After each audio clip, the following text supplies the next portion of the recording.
tous et à toutes. Je suis très heureuse de vous retrouver comme tous les vendredis. C'est un petit rendez-vous là maintenant hebdomadaire. Je suis très contente d'être là avec vous pour répondre à vos questions. D'ailleurs, sentez-vous libre. Si vous avez des questions qui ne sont pas forcément sur le thème de la semaine, vous pouvez aussi me les poser. Vraiment, n'hésitez pas.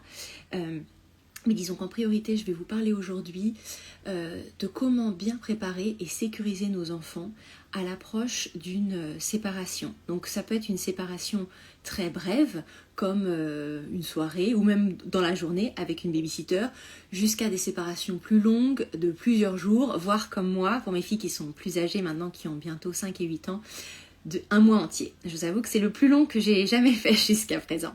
Donc bonjour à tout le monde, et ce que je disais, c'est n'hésitez pas si vous avez aussi des questions qui ne sont pas forcément sur ce thème, posez-les moi, je vais les retenir, les noter, et puis j'essaierai d'y répondre à la fin, si on a un peu de temps. Donc préparer et sécuriser nos enfants pour ces séparations. J'en ai parlé cette semaine, mais vraiment s'il y a une seule chose à faire, la seule chose qui compte le plus, c'est de les prévenir. Et les prévenir même s'ils dorment. C'est-à-dire partez toujours quand votre enfant est éveillé et comprend que vous partez. Et j'ai des exemples même de situations où voilà, une maman accouche de son deuxième et son premier dort encore. L'accouchement a lieu pendant la nuit, donc elle part sans prévenir l'enfant. Et je vous assure, il vaut mieux le réveiller, même quelques minutes pour lui dire je pars à la maternité, le bébé va bientôt arriver, il y a Emma qui est là, comme on en avait discuté, qui veille sur toi, maintenant j'y vais. Et vous le dites avec un ton assuré et avec confiance en vous, et l'enfant il se sent tout de suite sécurisé, mais dites-lui. Donc ça c'est vraiment prévenir l'enfant. Donc prévenir l'enfant sur le moment. Ou alors, si c'est pour une soirée ou même pour plusieurs jours, c'est pas la peine de leur dire non plus un mois à l'avance. Notamment chez les plus petits, vous pouvez seulement les prévenir quelques jours avant pour voilà, des grandes vacances ou la veille.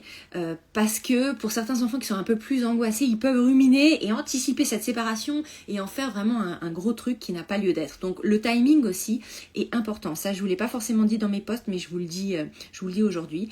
Et voilà, prévenez-les même s'ils pleurent, même s'ils sont angoissés. En fait, un enfant peut tout entendre. Si vous avez un ton assuré, et parfois c'est ça le plus dur, hein, c'est notre posture et notre ton quand on leur dit, parce qu'évidemment, et je discutais avec une d'entre vous là-dessus, si on culpabilise énormément à l'idée de partir, on a peur de les traumatiser, et bien en fait l'enfant il va sentir cette énergie au-delà des mots, même si vous répétez les petites phrases que je vous ai données cette semaine, mais avec un ton, tu sais, je continue à t'aimer, j'assure, tout va bien se passer. Vous voyez, l'enfant il se dit, oh, la maman a l'air vraiment anxieuse là, ça veut dire qu'il y a